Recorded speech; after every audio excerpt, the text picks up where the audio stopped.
¿Y si te dijera que algunos de los autos clásicos americanos más recordados no fueron diseñados para gustar? Diseños que no buscaban consenso, que no pedían aprobación, que dividieron opiniones desde el primer día. Coches que algunos consideran obras maestras y otros errores imperdonables.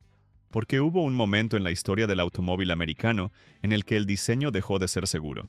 Los fabricantes se atrevieron, arriesgaron identidades enteras y llevaron las formas, las proporciones y las ideas demasiado lejos.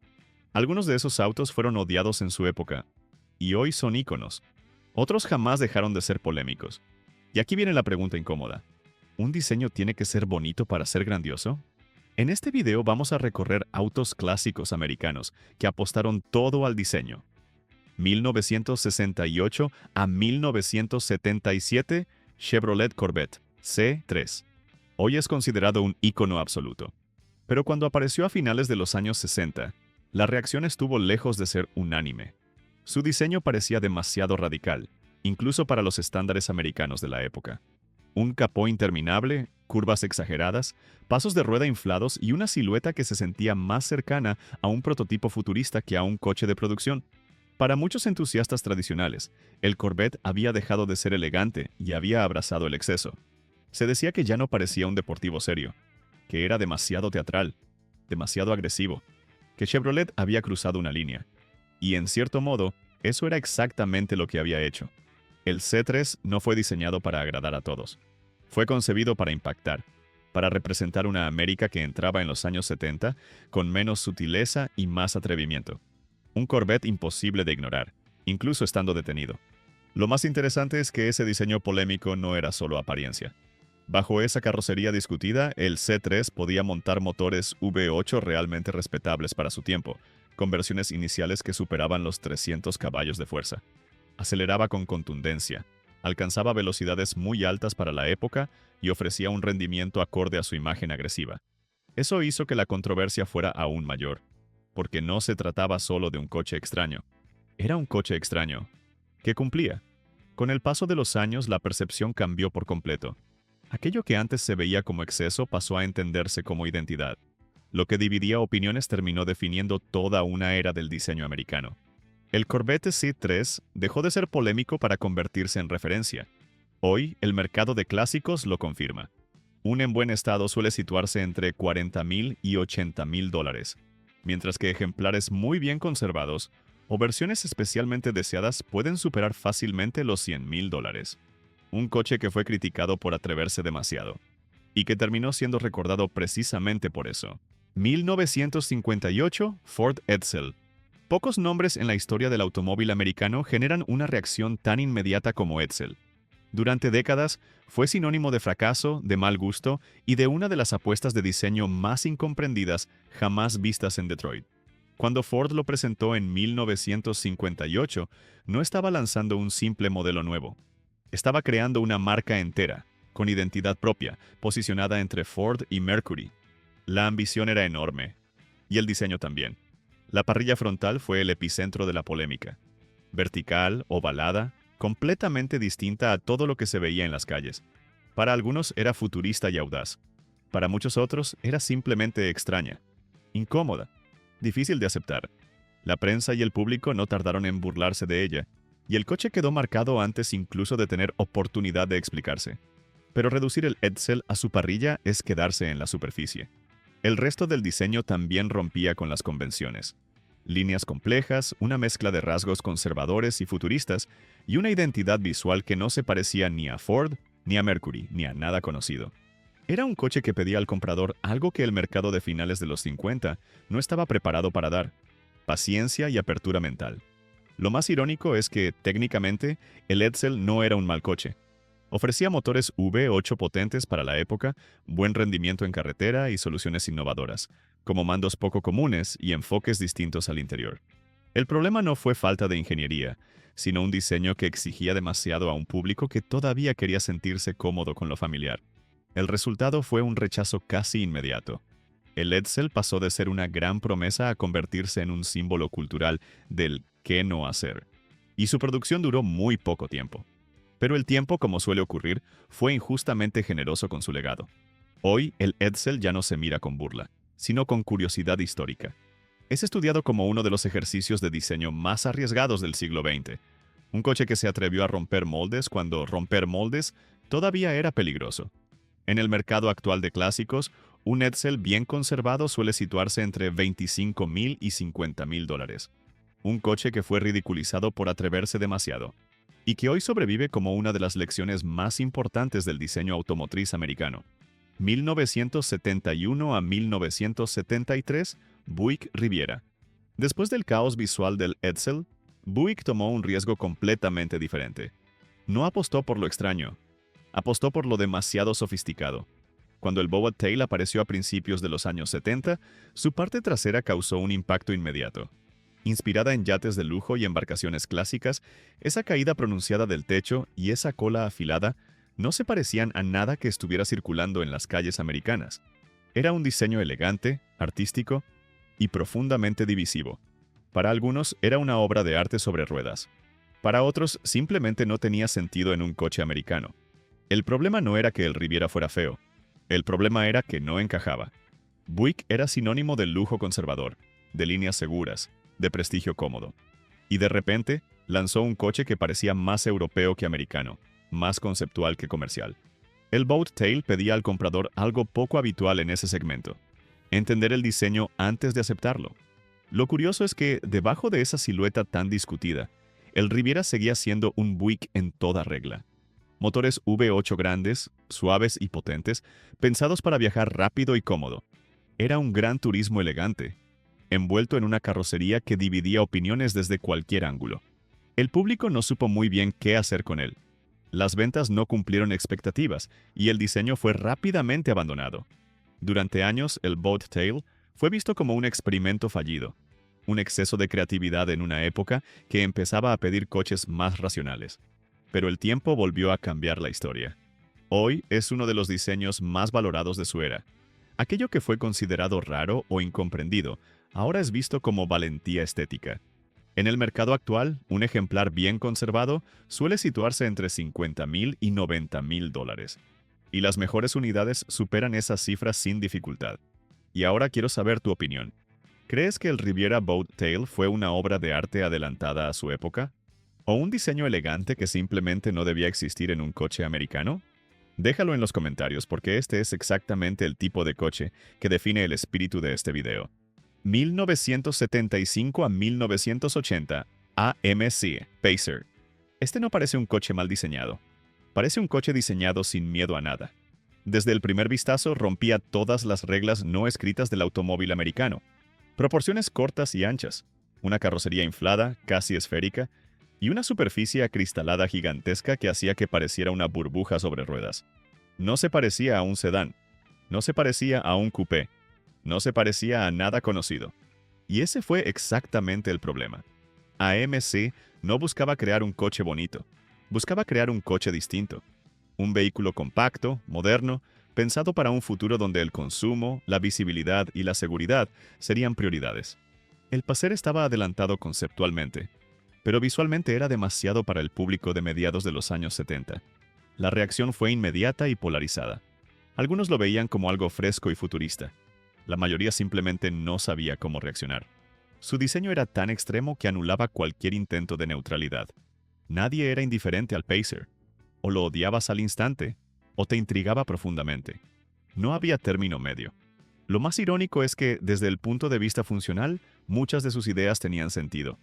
Gran visibilidad, una postura estable, un interior sorprendentemente amplio para su tamaño exterior. Pero el envoltorio visual era tan dominante que eclipsó todo lo demás. No fracasó por falta de lógica, fracasó por exceso de personalidad. En el mercado actual, esa singularidad se ha traducido en un valor inesperado.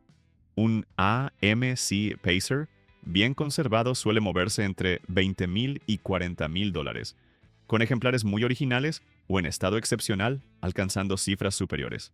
1980 Cadillac Seville. Cuando Cadillac presentó el Seville de 1980, no estaba intentando ser provocadora.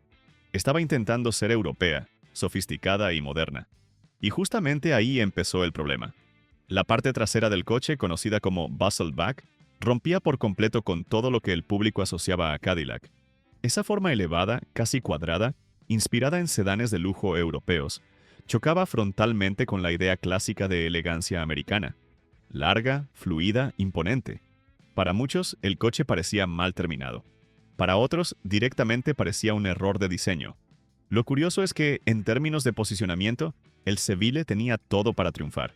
Era compacto para los estándares de Cadillac, estaba bien equipado, ofrecía confort, aislamiento y una experiencia de conducción refinada. Pero el diseño trasero se convirtió en una barrera emocional imposible de superar para gran parte del público. Cadillac no estaba equivocada en su intención, estaba equivocada en el momento. Ese diseño pedía un cambio cultural que todavía no había llegado. El mercado no estaba preparado para ver a Cadillac renunciar a sus proporciones tradicionales y adoptar un lenguaje visual tan rígido y formal. Durante años, el Seville Bustleback fue visto como uno de los ejemplos más claros del lujo mal interpretado. Un coche caro, serio, técnicamente correcto, pero visualmente imposible de amar para muchos. Con el tiempo, la percepción volvió a cambiar. Hoy se lo mira como un experimento valiente, una transición incómoda entre dos épocas. No es un coche bello en el sentido clásico, pero sí uno profundamente representativo de un momento de crisis de identidad en el diseño americano. En el mercado actual, un Cadillac Seville de esta generación suele situarse entre $15,000 y $30,000. Un coche que no quiso provocar, y terminó siendo uno de los diseños más polarizantes que Cadillac jamás produjo. 1974 a 1978, Ford Mustang II. Pocos coches en la historia americana fueron rechazados antes incluso de ser comprendidos, como el Mustang II. Cuando Ford lo presentó a mediados de los años 70, la reacción fue inmediata y emocional. No es un Mustang. Esto traiciona el legado. Han arruinado el nombre. El problema no era solo el diseño, aunque el diseño también dolía. El Mustang II era más pequeño, más alto, más simple y mucho menos agresivo visualmente que su predecesor. En una época marcada por crisis del petróleo, normativas de emisiones y cambios culturales profundos, Ford tomó una decisión racional, pero emocionalmente explosiva. No fue concebido para ser un muscle car. Fue diseñado para sobrevivir, para ser eficiente, accesible y adecuado a un nuevo contexto. Pero el público no estaba listo para ver el nombre Mustang asociado a algo tan contenido, tan doméstico, tan poco intimidante. Visualmente, el coche parecía casi frágil. Líneas suaves, proporciones compactas y una presencia que jamás sugería rebeldía o potencia. Para muchos, era el ejemplo perfecto de un diseño que había ido demasiado lejos en la dirección equivocada. Y sin embargo, aquí está la gran contradicción. El Mustang II fue un éxito comercial. Salvó al nombre Mustang en uno de los momentos más difíciles de la industria. Vendió bien, mantuvo viva la marca y permitió que el Mustang regresara más adelante con una identidad renovada. Fue odiado por los entusiastas, pero necesario para la historia. En el mercado actual, el Mustang II sigue siendo uno de los Mustangs más accesibles. Un ejemplar bien conservado suele situarse entre $15,000 y $30,000, con versiones especiales o en estado excepcional, alcanzando cifras algo mayores. Y ahora quiero saber tu opinión. ¿Crees que el Mustang II merece el odio que arrastra desde hace décadas? ¿O fue un diseño incomprendido que hizo lo que tenía que hacer en el peor momento posible? Déjalo en los comentarios, porque este coche dice mucho más sobre nosotros que sobre Ford. 1977 a 1979. Lincoln Continental. Mark V. Mientras el resto de la industria intentaba reducir tamaños, simplificar líneas y adaptarse a una nueva realidad económica, Lincoln decidió hacer exactamente lo contrario. El Mark V fue gigante, exagerado y deliberadamente ostentoso. Capó larguísimo, carrocería inmensa, líneas rectas casi rígidas, cromados abundantes y una presencia que parecía ignorar por completo la crisis del petróleo y el cambio de mentalidad de finales de los años 70. Para muchos, este coche representaba todo lo que estaba mal en el automóvil americano de la época. No era solo grande, era excesivo a propósito. Lincoln no estaba equivocada por accidente. Estaba defendiendo una idea muy clara de lujo: tamaño, peso, presencia y comodidad absoluta. No pedía disculpas, no intentaba adaptarse. Era una declaración de resistencia cultural frente a un mundo que empezaba a pedir moderación. Y ese fue el riesgo. Para algunos compradores, el Mark V era el último bastión del lujo clásico americano. Para otros, era una caricatura, un símbolo de exceso fuera de lugar, un coche que parecía anclado en una década que ya había terminado. Visualmente, su diseño rozaba lo teatral. Las proporciones eran tan extremas que resultaban casi irreales, y precisamente por eso generaban rechazo en quienes ya miraban hacia Europa o hacia coches más compactos y racionales. Lo curioso es que, en su contexto, cumplía perfectamente su promesa. Era silencioso, suave, cómodo y ofrecía una experiencia de conducción aislada del mundo exterior. No buscaba ser ágil ni moderno. Buscaba ser imponente. Con el paso del tiempo, esa falta de complejos se convirtió en su mayor valor. Hoy, el Mark V es visto como uno de los últimos grandes excesos del lujo americano. Un coche que llevó esa filosofía hasta el límite antes de que desapareciera para siempre. En el mercado actual, un Lincoln Continental Mark V bien conservado suele situarse entre $20,000 y $40,000, con ejemplares excepcionales o muy bien mantenidos superando esa cifra. 1960 a 1969, Chevrolet Corvair Monza. Este es uno de los riesgos más interesantes de todo este video, porque no fue polémico solo por su apariencia. Fue polémico por algo mucho más profundo. Se atrevió a ser antiamericano en una época en la que eso era casi un pecado.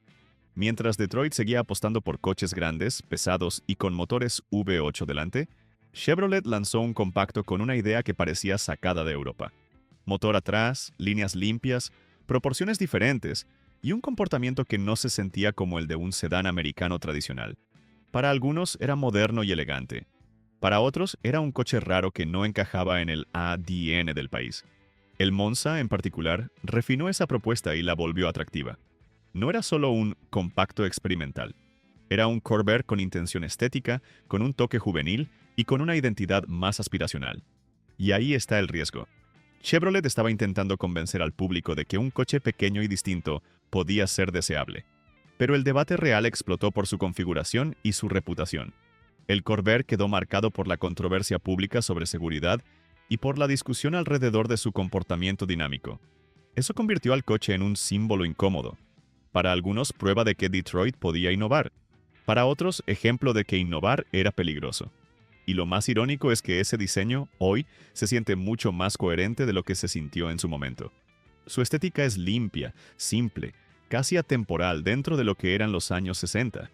Es uno de esos coches que, con el paso del tiempo, parece menos extraño y más valiente. En el mercado actual, un Corvair Monza bien conservado suele situarse entre $18,000 y $35,000, con ejemplares especiales o restauraciones de alta calidad alcanzando cifras superiores. 1934 a 1937, Chrysler Airflow. Este no fue polémico por ser feo. Fue polémico por ser incomprensible para su tiempo. En una época en la que los coches americanos seguían formas cuadradas, separadas y casi industriales, Chrysler decidió aplicar principios reales de aerodinámica al diseño de un automóvil de producción.